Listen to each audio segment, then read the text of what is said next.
आजची जी पत्रकार परिषद आहे त्याच्यामध्ये जो मुख्य हेतू आहे माझा की तो निवडणूक कायद्यामध्ये जे अलीकडे मोठे बदल झालेले आहेत आणि त्या बदलाचा इम्प्लिकेशन्स त्याच्याबद्दल असलेली सगळी माहिती आपल्यापुढे द्यावी आणि आपल्या माध्यमातून सर्व लोकांच्यापर्यंत ती माहिती पोहोचावी असा या परिषदेचा आजचा हेतू आहे. आपल्याला माहिती असेल की निवडणूक कायद्यामध्ये आणि कायद्याअंतर्गत जे रूल्स आहेत त्याच्यामध्ये एक मोठे बदल झालेले आहेत. त्यातला पहिला जो बदल आहे ज्याला आपण इलेक्शन रिफॉर्म्स म्हणूया, तो पहिला बदल म्हणजे मल्टिपल क्वालिफाईंग डेट्स. म्हणजे पूर्वी कसं असायचं की 1 जानेवारी ही एक क्वालिफाईंग डेट असायची आणि 1 जानेवारीला ज्यांचं 18 वर्ष पूर्ण झालेलं आहे त्यांना मतदार म्हणून त्याची नाव नोंदणी करता यायची. तर आता 1 जानेवारीला म्हणजे 1 जानेवारी नंतर जर एखादा जर जन्माला आला असेल तर त्याला 1 वर्षाची पूर्ण वाट पाहायला लागायची आणि पुढच्या जानेवारीपर्यंत मग तो एलिजिबल होईल आणि मग त्याचं नाव नोंदणी होईल. त्यामुळे बरेचसे जे यूथ आहेत, विशेषतः तरुण वर्ग आहे, तो याच्यातून बऱ्याच वेळेला वगळला जायचा. म्हणून जो कायद्यामध्ये हा बदल केला आहे त्याच्यामध्ये आता फक्त 1 जानेवारी अशी फक्त क्वालिफाईंग डेट नसून प्रत्येक क्वार्टरला ती डेट आहे. म्हणजे 1 जानेवारी, त्याच्यानंतर 1 एप्रिल, 1 एप्रिल नंतर मला वाटतं 1 जुलै आणि 1 ऑक्टोबर. त्यामुळे समजा 1 जुलैला समजा क्वालिफाय झाला तर 1 जुलैला सुद्धा त्याला नाव नोंदता येतं. त्याला पुढच्या जानेवारीपर्यंत वाट बघायची गरज नाही. त्यामुळे multiple qualifying dates for registration हा एक महत्त्वाचा निवडणूक कायद्यामध्ये बदल झालेला आहे. त्याच्यामुळे विशेषतः युवक जे आहेत ते मोठ्या प्रमाणात त्याच्यामधनं वंचित होणार नाहीत केव्हाही निवडणुका लागल्या तरी. हा त्यामागचा उद्देश आहे. दुसरं जे महत्त्वाचा बदल झालेला आहे तो म्हणजे याच्यामध्ये जेंडर इक्विटी प्रिन्सिपल आणलेला आहे. म्हणजे आपल्याला माहिती असेल की जे सर्व्हिस वोटर्स आहेत, विशेषतः आर्म फोर्सेस, त्याच्यामध्ये जर मेल मेंबर असेल ऑफ द आर्म फोर्सेस तर त्याला पोस्टल बॅलेटची सुविधा प्राप्त व्हायची आणि त्याचे स्पाऊस सुद्धा त्याच्यामध्ये कव्हर व्हायचे. परंतु जर फिमेल मेंबर असेल आर्म फोर्सेसची तर ती सुविधा त्याच्या स्पाऊसला पूर्वी नसायची. त्यामुळे आता त्यांनी हा शब्द वाईफ किंवा हजबंड हा शब्द काढून स्पाऊस हा शब्द टाकलेला आहे. त्यामुळे जेंडर ज्याला आपण इक्विटी म्हणू किंवा जेंडर त्याच्यामध्ये सेन्सिटाईज झालेलं आहे. त्यामुळे जसं हजबंडला जे अधिकार प्राप्त आहेत ते सुद्धा त्याच्या स्पाऊसला म्हणजे तिच्या वाईफला सुद्धा ते अधिकार मिळालेले आहेत. पोस्टल बॅलेट्स असतील किंवा जे काय असतील ते. हा एक दुसरा बदल झालेला आहे. आणि तिसरा बदल झालेला आहे तो म्हणजे इलेक्शन मध्ये ऑथेंटिकेशन ऑफ द वोटर्स ह्याला फार त्यांनी महत्त्व दिलेलं आहे की प्रत्येक वोटर हा ऑथेंटिकेट झाला पाहिजे त्याच्यामध्ये. आणि ऑथेंटिकेशनची मेथड म्हणून मतदार यादीमधला जो मतदार आहे त्याचं लिंकेज हे आधारशी केलेलं आहे. त्यामुळे आधार जर नंबर ह्या मतदार ह्याला जर लिंक झाला तर त्याचे 2 फायदे आहेत की आधारला लिंक त्याचा जो मोबाईल आहे त्याच्या माध्यमातून आपल्याला सगळ्या मतदारांच्यापर्यंत पोहोचता येतं. म्हणजे निवडणुकीचे जे काही नोटिफिकेशन्स आहेत त्याची माहिती आहे, तुमचं पोलिंग स्टेशन कुठं आहे किंवा तुम्हाला जेव्हा व्होटिंग असतं ते व्होटिंग स्लिप्स त्याला द्यायचे आहेत किंवा त्याचं एपिक कार्ड त्याला डाउनलोड करायचं आहे मोबाईलमध्ये. ह्या ज्या सुविधा आहेत ह्या सुविधा त्या माध्यमातून सगळ्यांच्यापर्यंत जाव्यात असा एक त्यामागचा हेतू आहे. त्यामुळे त्या सर्व्हिसेस ज्या आहेत त्या सर्व्हिसेस उत्तम प्रकारे इलेक्शन कमिशनला किंवा या मशिनरीला मतदारांच्यापर्यंत पोहोचवता येतील असं आहे. दुसरं आहे ऑथेंटिकेशन, म्हणजे तोच मतदार आहे याची खात्री आपल्याला आधार कार्डनं होणार आहे. आणि एका पार्टमध्ये जर दोन ठिकाणी त्याचं नाव असेल किंवा एकाच कॉन्स्टिट्युन्सीमध्ये अधिक ठिकाणी नाव असतील त्याच मतदाराचं, किंवा दोन वेगवेगळ्या कॉन्स्टिट्युन्सीमध्ये त्या मतदाराचं नाव असेल, तर ते आपल्याला आयडेंटिफाय करणं सोपं होऊन जाईल. आणि त्यामुळे हे डुप्लिकेट आहेत किंवा जे मल्टिपल रजिस्टर झालेले आहेत, तर त्यांना सुद्धा याच्यामध्ये आपल्याला जे डुप्लिकेट झालेले आहेत ते याच्यामध्ये वगळणी करणं सोपं होऊन जाणार आहे. त्यामुळे तो एक ऑथेंटिकेशनचा मुद्दा आहे. पण याच वेळेला एक महत्त्वाची गोष्ट ह्या कायद्यामध्ये म्हटलेलं आहे की आधार हा क्रमांक मिळवण्याची जी प्रक्रिया आहे ती सुद्धा ऐच्छिक ठेवलेली आहे. आणि ऐच्छिक आहे याचा अर्थ तुमच्याकडे आधार कार्ड नसेल किंवा असेल आणि तुम्हाला ते द्यायचं नसेल, तर मात्र दुसऱ्या पद्धतीने ते ऑथेंटिकेशन होणार आहे. आणि त्यासाठी त्यांनी 11 डॉक्युमेंट्स त्याच्यामध्ये नमूद केलेले आहेत की ज्याच्यामध्ये पासपोर्ट असेल किंवा मनरेगा कार्ड असेल किंवा इतर डॉक्युमेंट्स आहेत, की नंतर लिस्ट मी तुम्हाला वाचून दाखवेन. तर त्या लिस्टमधलं कुठलं तरी त्याला देणं अनिवार्य आहे. जर त्याला ऑथेंटिकेशनसाठी दुसरं आधारशिवाय दुसरं काही नसेल, आधार नसेल त्याच्याकडे, तर त्याला ते दुसरं म्हणजे डॉक्युमेंट ऑथेंटिकेशन देण्यासाठी आणि त्याचा वापर करून ते नाव यादीतलं ऑथेंटिकेट आपण करणार आहोत. जे ही मोहीम जी आहे आणि हे कायद्यातले जे बदल आहेत ते 1 ऑगस्टपासून सुरू होणार आहेत. 1 ऑगस्टला हे सगळे लागू होणार आहेत. आणि म्हणून 1 ऑगस्ट ते एप्रिल 2023 या काळामध्ये कायद्याने असं म्हटलेलं आहे की जे एक्झिस्टिंग वोटर्स आहेत, जे नवीन वोटर्स आहेत, त्यांना तर त्या फॉर्म्समध्येच ती सुविधा आहे, त्याच्यामध्ये आधार नंबर त्यांना नमूद करता येईल, ते ऑथेंटिकेट करता येईल, ती ऑनगोईंग प्रोसेस आहे इथून पुढे. परंतु जे एक्झिस्टिंग वोटर्स आहेत त्या एक्झिस्टिंग वोटर्सला सुद्धा या पिरियडमध्ये आधार क्रमांक त्यांच्याकडून गोळा करण्याची कायद्यानं परवानगी दिलेली आहे. आणि म्हणून 1 ऑगस्टपासून ही संबंध देशामध्ये आणि महाराष्ट्रामध्ये सुद्धा त्यानिमित्ताने ही मोहीम आपण करत आहोत की ज्याच्यामध्ये हे आधार गोळा करून त्याचं मतदार कार्डशी एपिकशी लिंकेज करून ठेवायचं. आता याच्यामध्ये सुद्धा त्यांनी काही सेफगार्ड्स ठेवलेले आहेत. कारण आपल्याला माहिती आहे की आधार ज्या बेसिसवर आपण गव्हर्नमेंट किंवा कुठली एजन्सी वापरते, जे समजा तुम्हाला इकॉनॉमिक बेनिफिटच्या स्कीम्स द्यायचे असतील किंवा इतर गोष्टी असतील, तेव्हा आपण आधार त्या बेनिफिशरीचा वापरतो. गव्हर्नमेंटला ती मुभा आहे त्या कायद्यामध्ये, परंतु त्याची गोपनीयता मात्र राखण्याची तितकीच त्याची मोठी जबाबदारी आहे.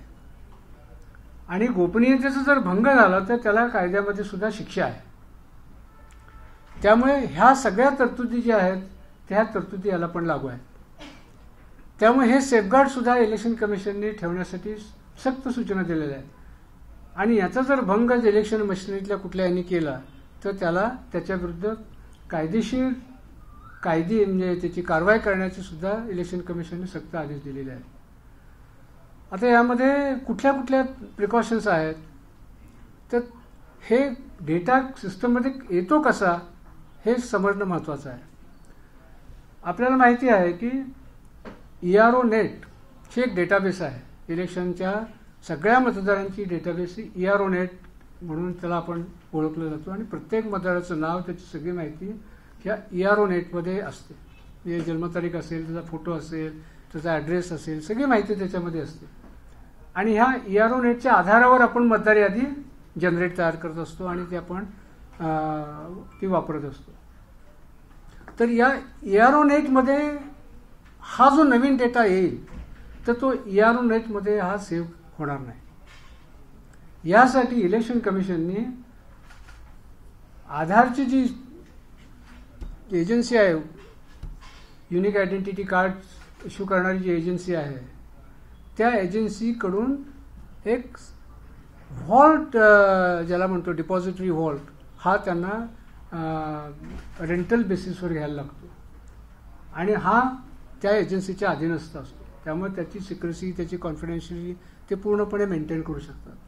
म्हणून या सिस्टमचा इलेक्ट्रॉनिक जो डेटा येईल तो त्या पद्धतीने स्टोअर होणार आहे.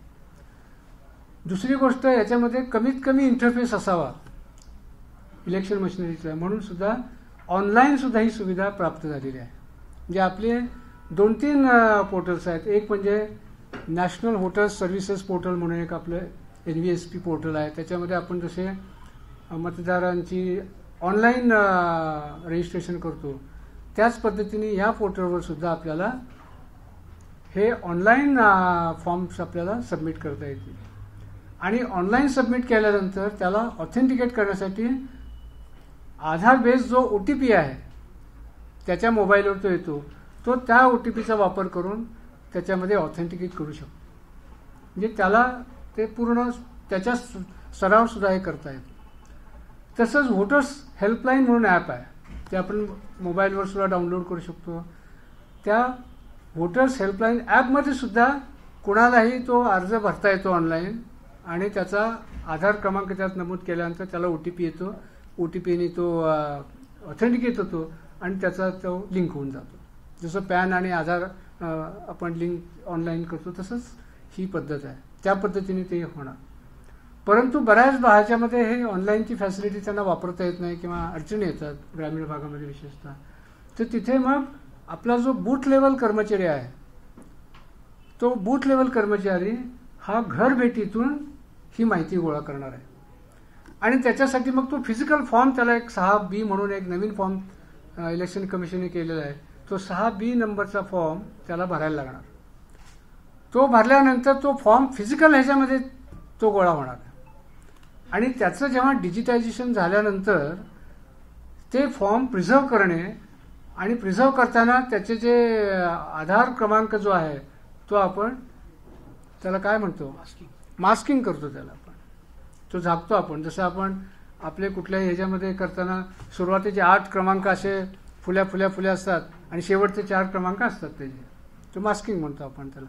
तशा पद्धतीने आपण ते मास्किंग करून त्याचे फॉर्म्स ठेवतो. आता परिस्थिती केव्हा होते जेव्हा नवीन अर्ज येतात आणि क्लेम्स ऑब्जेक्शन घेतली जातात. संक्षिप्त जेव्हा आपण त्याची समरी रिव्हिजन करतो त्यावेळेला हे आलेले अर्ज आपण पब्लिक नोटीसमध्ये डिस्प्ले करतो की ह्या माणसांचे अर्ज आलेले आहेत. ते कोणालाही जर पाहायचे असतील तर ते पाहू शकतो. त्याला ऑब्जेक्शन असेल तर ऑब्जेक्शन रेज करू शकतो. अशा वेळेला जेव्हा हे पब्लिक डोमेनमध्ये अर्ज जातात त्यावेळेला ते मास्क केल्याशिवाय ते जाणार नाही. त्यामुळे त्याच्या गोपनीयतेची पूर्ण जबाबदारी निवडणूक यंत्रणेवर दिलेली आहे. तेव्हा BLO असेल किंवा आपला इलेक्ट्रोल रजिस्ट्रेशन ऑफिसर असेल किंवा तहसीलदार प्रांत असतील किंवा जिल्हाधिकारी कार्यालयातले असतील, यांना हे रेकॉर्ड कुठल्याही परिस्थितीमध्ये पब्लिक डोमेनमध्ये जाणार नाही याची खबरदारी घ्यायची आहे. आणि जेव्हा ते फिजिकल ह्याच्यामध्ये फॉर्म्स गोळा होतात तेव्हा ते प्रिझर्व करण्यासाठी त्यांनी डबल लॉक सिस्टम ठेवलेली आहे की ते जे सगळे फिजिकल आलेले फॉर्म्स कोणाच्या तरी 2 माणसाच्या कस्टडीमध्ये असतील आणि दोघांच्या चावीशिवाय ते उघडता येणार नाही. जसे आपली डबल लॉक सिस्टम बऱ्याच ठिकाणी आपण वापरतो फिजिकल डॉक्युमेंट ठेवण्यासाठी, विशेषतः इलेक्शन रिलेटेड. तर त्या 2 जबाबदार अधिकाऱ्यांच्याकडे त्या चाव्या असतात आणि त्यांच्या दोघांचे चाव्याशिवाय ते लॉक उघडत नाही अशा पद्धतीची ती योजना असते. त्यामुळं ती एक सोय डबल लॉक सिस्टम केलेली आहे. आणि त्यामुळे हे आधार संकलनची जी प्रक्रिया आहे ती अतिशय गोपनीयरित्या त्याचं कुठलाही पब्लिक डोमेनमध्ये जाणार नाही, त्याचा दुरुपयोग होणार नाही याची सर्व खबरदारी आपण घेत आहोत. आणि म्हणून 1 ऑगस्टपासून आपण ही मोहीम लॉन्च करत आहोत संबंध महाराष्ट्राबद्दल. आणि याची माहिती आपल्याला सगळ्यांना व्हावी म्हणून एक छोटीशी एक नोटही आम्ही तयार केलेली आहे, ती आपल्याला द्यायला सांगितलेली आहे. त्याच्यामध्ये एक छोटंसं एका पानामध्ये एक छोटीशी समरी दिलेली आहे, ती आपल्याला उपयोगी पडेल. आणि त्याच्यामध्ये डिटेल ज्या सूचना आहेत की हे संकलन कसं करणार, ऑनलाईन पद्धती काय, ऑफलाईन पद्धती काय, त्याचे कुठल्या कुठल्या सेफगार्ड ठेवलेले आहेत, त्याचे कॉन्सिक्वेन्सेस काय आहेत आणि याच्याबद्दलचं मग ट्रेनिंग जे आमच्या सगळ्या मशिनरीचं आहे बूथ लेवल अधिकाऱ्यापर्यंतचं, ते ट्रेनिंगची पण व्यवस्था आमच्या इंडिपेंडेंटली केलेली आहे. त्यामुळे सर्व जिल्हाधिकाऱ्यांना, सर्व यंत्रणेला याच्याबद्दलचं एक सेन्सिटाईज करण्याचं एक सुद्धा काम सायमल्टेनियस चालू आहे. आम्हाला आशा आहे की मोठ्या प्रमाणामध्ये लोकांनी याच्यामध्ये सहभाग घ्यावा आणि त्यांच्या एपिकची जोडणी ही आधार नंबरशी जर झाली तर आपल्याला जे व्होटर्स लिस्ट आहे ती अतिशय प्युरिफाईड फॉर्ममध्ये आपल्याला हे करता येते. आता आपल्याला माहिती आहे की आम्ही 2-3 पद्धतीने ही प्युरिफाय करत असतो मतदार यादी. पहिलीमध्ये ज्याला DSE म्हणतो, डेमोग्राफिकली सिमिलर एंट्रीज, म्हणजे नाव सारखं आहे, आडनाव सारखं आहे, त्याच्या पत्त्यामध्ये काही भाग सारखा आहे, जे टेक्स्ट आहे ते सारखं आहे, तर ते अशा एंट्रीज आपण आयडेंटिफाय करतो सिस्टमने सॉफ्टवेअर रन करून, आणि त्या प्रत्येक मतदाराच्या तिथे भेट देऊन ह्यातला डुप्लिकेट कुठला आहे आणि खरं कुठं तिथे राहतो याची शहानिशा केली जाते. या पद्धतीने आपण सुरुवातीला प्युरिफाय करायचा मोठा प्रयत्न केला. आता रिसेंटली जो प्रकार प्युरिफिकेशनचा आला आहे तो फोटो सिमिलर एंट्रीज, PSCs म्हणतो आपण, फोटो सिमिलर एंट्रीज, जे दोघांचे फोटो सिमिलर आहे अशा एंट्रीज आपण शोधून काढतो सॉफ्टवेअर रन करून. आता आपल्याला माहिती आहे की सध्याचा जो रोल आहे त्या सध्याच्या रोलमध्ये अशा PSC जवळजवळ 40 लाखाच्या वर आहेत. म्हणजे 40 लाख पैकी कमीत कमी निम्मे म्हणजे 20 लाख ह्या डुप्लिकेट एंट्रीज आहेत. त्यापैकी काही जुळे असू शकतील, अगदीच जेन्युइन केसेस पण असू शकतील, किंवा एखादा फोटो ब्लर झाल्यामुळे कदाचित सिस्टमने तो सिमिलर दाखवला असेल.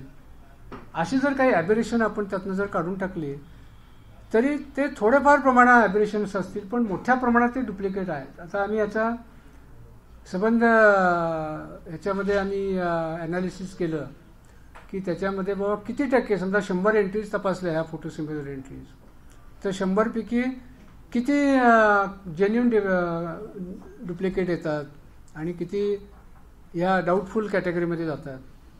तर त्याच्यामध्ये 47 ते 48%, म्हणजे जवळजवळ निम्मे, म्हणजे 90 असतील तर 48 जेन्युइन आहेत आणि 48 डुप्लिकेट आहेत. म्हणजे त्याची एफिकसी खूप चांगली आहे.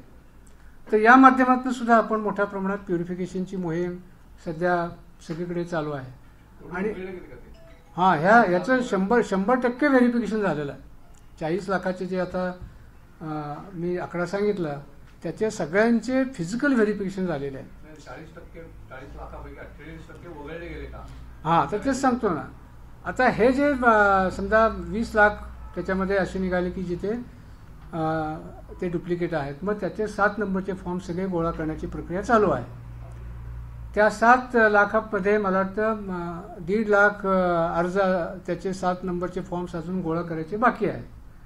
बाकीचे जे 17-18 लाख आहेत ते तिचे गोळा झालेले आहेत आणि ते प्रक्रियेमध्ये आहेत. त्यामुळे त्यांना जी ठराविक मुदत जी असते की त्याला आपण नोटीस पाठवतो स्पीड पोस्टने. नोटीस झाल्यानंतर ते मग त्याचे हिअरिंगची गरज असेल ते हिअरिंग देतो आपण, आणि प्रत्यक्ष भेटीचा जो पंचनामा असतो त्याचा वापर करतो आणि मग त्याच्यावर निर्णय घेतो. या प्रक्रियेला आपण काही काळ देतो, 7 ते 8 दिवस आपण याला देतो. ती प्रक्रिया झाल्यानंतर हे 7 नंबरचे फॉर्म आपोआप त्याच्यामुळे कारवाई होऊन ते डिलीट होतात.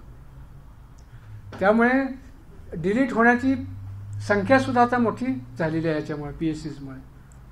ज्यांच्यावर कारवाई व्हायची बाकी आहे ते असे 1-1.5 लाखाच्या आसपास आहेत की जिथे 7 नंबरचे फॉर्म्स आपण गोळा केलेले आहेत, करायचे आहेत आणि त्याच्यावर कारवाई होणं अपेक्षित आहे. काही ह्याच्यामध्ये जेन्युइन आहेत, परंतु काय होतं की त्याचा फोटो चुकलेला आहे, नाव वेगळं आहे. पण बऱ्याच वेळा काय होतात की जिथे समजा कुठल्या तरी सेंटरला जातात आणि ते अपलोड करतात, मग अपलोड करताना फोटो घेतल्याशिवाय तो अपलोड होत नाही फॉर्म, मग कुठला तरी त्याच्याच कुटुंबातल्या कोणाला तरी देत बसतात. अशा पद्धतीने एका ह्याचे 7-7, 8-8 फोटो तेच फोटो आहेत पण नावं वेगळी आहेत. मग या माध्यमातून आपण अशी खात्री करतो की हे वेगळे आहेत, खरंच वेगळे आहेत का, आणि खरंच वेगळे असतील तर त्यांचे आपण फोटो गोळा करतो.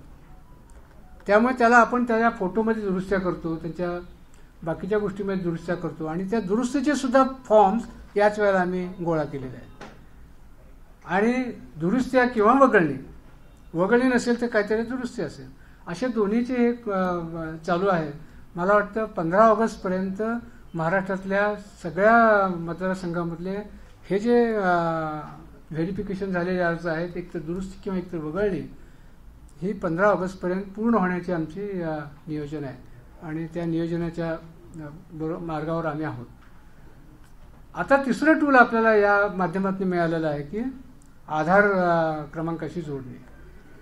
आणि ते अतिशय पॉवरफुल टूल आहे, कारण आधार क्रमांक हा एकच आहे, युनिक आहे. त्यामुळे कोणीही नाव नोंदलं आणि त्याचा आधार क्रमांक जर त्याला लिंक असेल तर त्या स्टेजला आपल्याला कळेल की हा दिस इज डुप्लिकेट एंट्री.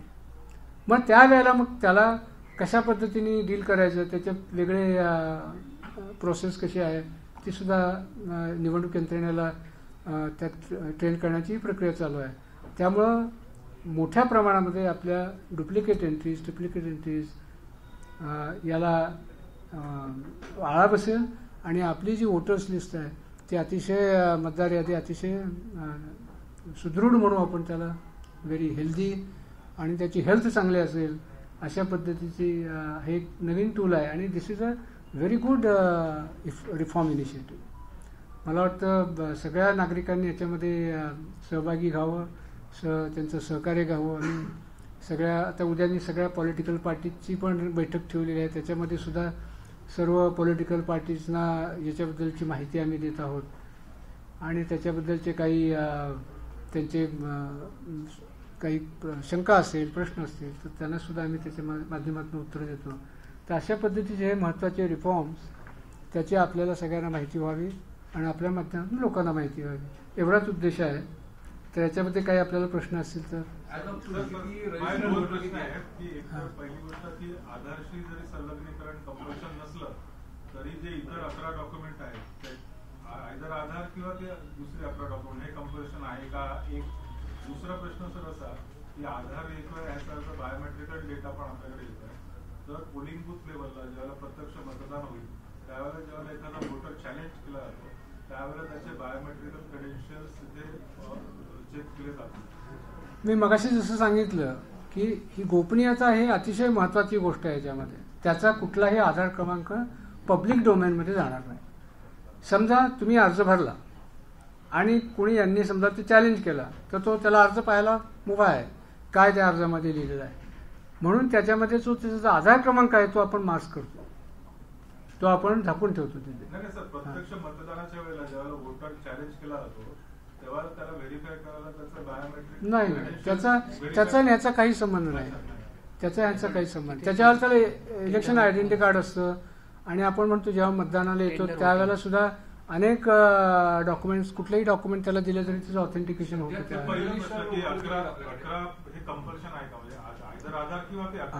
ही जी मोहीम आहे ती मोहीम ऑथेंटिकेशनचीच मोहीम आहे. त्यामुळे आधार असेल तर that is the most desired authentication method.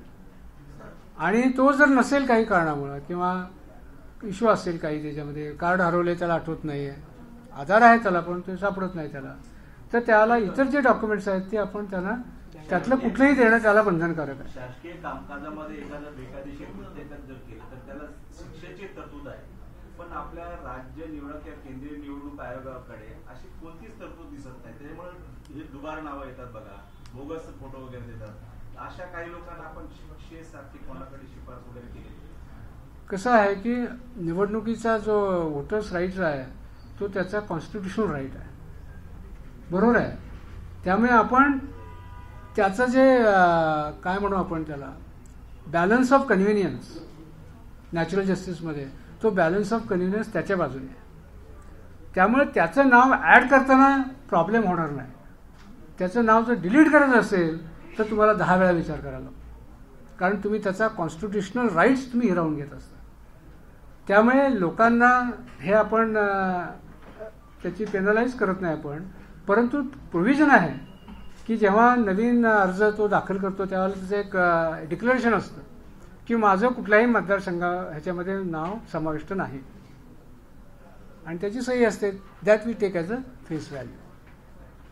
कारण मतदान याच्यामध्ये मतदानांना प्रवृत्त करण्यासाठी त्यांनी मतदार व्हावं आणि त्याचा हक्क बजावावा याच्यावर आपण जास्त भर देतो. सध्या आपल्याकडे रजिस्टर्ड वोटर किती आहेत? 40 लाख आपण जो आकडा घेतो किती पैकी आहे? किती आहेत आपल्या संभाजी? टोटल आकडा आहे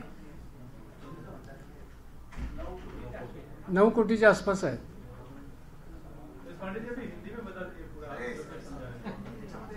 आधार कार्ड संलग्न केल्यामुळे तुम्हाला वाटतं का दुबार मतदार पुन्हा सापडणार नाहीत? आणि दुसरी गोष्ट याची सक्ती होऊ शकते का? नाही, हा आधारची सक्ती कायद्यामध्येच नाही आहे. त्यामुळे सक्ती आपण हा विषयच बाजूला आहे, सक्ती आपण करत नाही. परंतु ऑथेंटिकेशन त्याचं इतर डॉक्युमेंट जे स्पेसिफाईड आहेत त्याच्या माध्यमातून आपण ऑथेंटिकेशन करतो. म्हणजे ही यादी जी आहे मतदार यादी ती शुद्ध आहे, जेन्युइन आहे आणि बरोबर आहे याची खात्री करण्याचा आपण प्रयत्न करतो. त्यामुळे तो ऐच्छिक जरी हा गोष्ट असली तरी ऑथेंटिकेशन सुद्धा कॅम्पेनचं हे महत्त्वाचं अंग आहे. मग त्या दृष्टीने हे 1 ऑगस्टपासून जे कॅम्पेन होणार आहे त्याच्यामध्ये हीच गोष्ट महत्त्वाची आहे की आधार लिंक केला तर काय होतं की त्याचा मोबाईल त्याला ॲटोमॅटिकली कनेक्ट झालेला असतो, बरोबर की नाही. त्यामुळे उद्या इलेक्शन कमिशनला ज्या काही सुविधा द्यायच्या आहेत त्याच्या मोबाईलच्या माध्यमातून त्या इलेक्शन कमिशनला देणं अतिशय सोपं होऊन जाईल. So that is added advantage of enhanced service delivery or service customer orientation. त्याला ज्या काही सर्व्हिसेस आहेत त्या इलेक्शन कमिशनला देणं सोपं होऊन जाईल. वोटर स्लिप वगैरे देता येईल. जसं आपण मतदान जेव्हा करतो त्याला वोटर स्लिप त्याला देतो, मग वोटर स्लिप त्याला त्याच्या मोबाईलवर येईल. मग त्याला तिथे असेल पार्टमध्ये कुठला आहे, तिथं मतदार केंद्र कुठं आहे, माझं नाव कुठल्या क्रमांकाला, सगळी माहिती त्याला ऑटोमॅटिकली त्याच्या मोबाईलवर मिळेल. त्याला दुसरीकडे जाण्याची गरज राहणार नाही.